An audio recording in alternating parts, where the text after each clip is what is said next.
99% of the people say they would have been able to improve and change their lives if they had the right opportunity. And 99% of the people never get the right opportunity nor the right time to do anything great in life. Even when opportunities passes by them, it passes just like the blondie in a Ferrari who 99% of the time never even looks. If you desire to be one of the remaining 1% who will always find the right opportunities and is always ready to take advantage of new ideas, information, and possibilities, then watch this video till the end and I will tell you about the sources of opportunities and how to find them.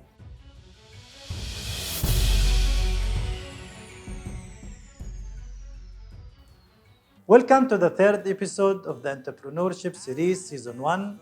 I am Fuad Al-Sadi and I am delighted to invite you to subscribe to my channel and stay in touch.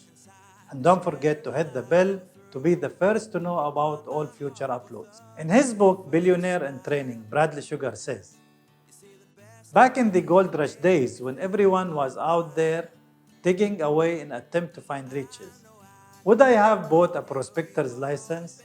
No, most definitely not. What would I have done is set up a stall on the side of the road and sold pans. You see, every single one of the diggers would have needed a pan." The point the writer is trying to convey here is that opportunity is always, and I emphasize on always, on the opposite direction of where everyone goes. And this is very much true. It is not possible to find opportunity in what all the people see and try.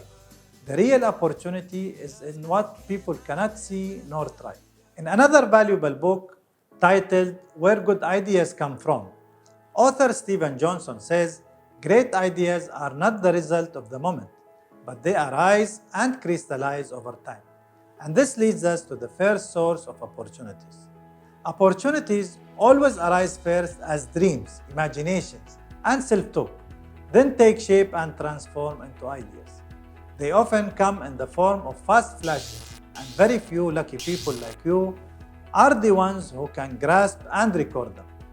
It is necessary that you are always attentive to all thoughts that cross your mind.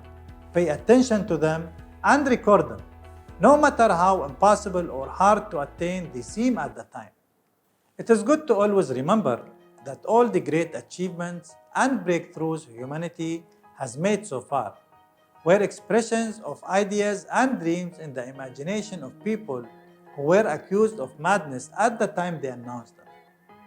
From this point of view, rest assured that you are in the very right direction every time you feel that you have got a really crazy idea. Now, when your thoughts come to you, take actual steps.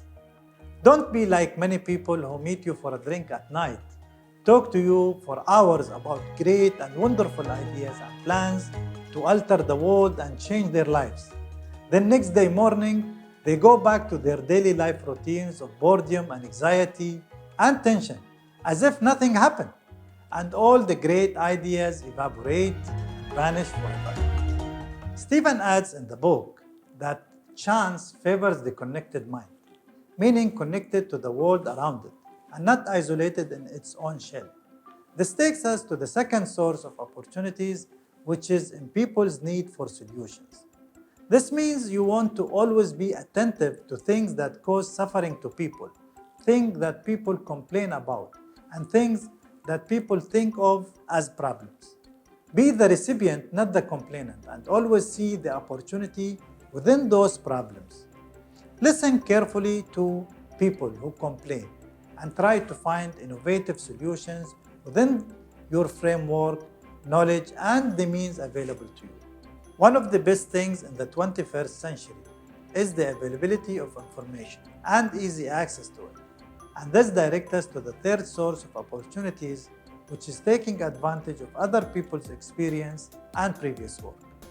Be curious and open to continuous learning and research, and don't let your ego stop you from asking, inquiring, and learning. Don't try to convince yourself that you are the only person and the first in the world to be exposed to this problem, and that you are required to reinvent the wheel. On the contrary, Say that sure there is someone else who was faced with the same problem and might thought of a solution, and that you can find it out and continue from where he started. This also leads us to the fourth source of opportunities, which is developing and improving old or existing things that are no longer valid, beneficial, or appropriate to be used now. Meaning that you try to take something rehabilitated, improve its efficiency to make it useful again. Think of what Steve Jobs did by developing the phone from a simple means of communication to a massive world of connections that changed the way we live today and created many professions and businesses during the past 10 years. Frankly speaking, there are endless sources of opportunities, more than the grains of the sea sands or the stars that fill the skies.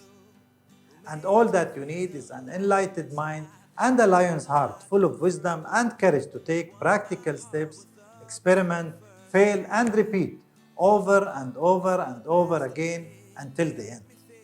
Ovid, the great Roman poet, said, "Love and fortune, fancy the brave." So open your eyes, mind, and heart, and have no fear of failure. Be great like Nelson Mandela the Great, who said, "I never lose. I either win or learn." In the next episode, I will tell you about investment skills and what you want to do in order to be a successful investor capable of taking advantage of your knowledge and power. I am delighted for meeting you here today, and I hope to see you in the upcoming videos, always full of energy, confidence, and surrounded with opportunities and success. If you haven't subscribed yet, do so now and hit the bell to be the first to know about all future uploads. It will also be great if you give this video a thumb up and share it with your friends. And as usual, I will be waiting for your questions and comments. See you soon. Goodbye.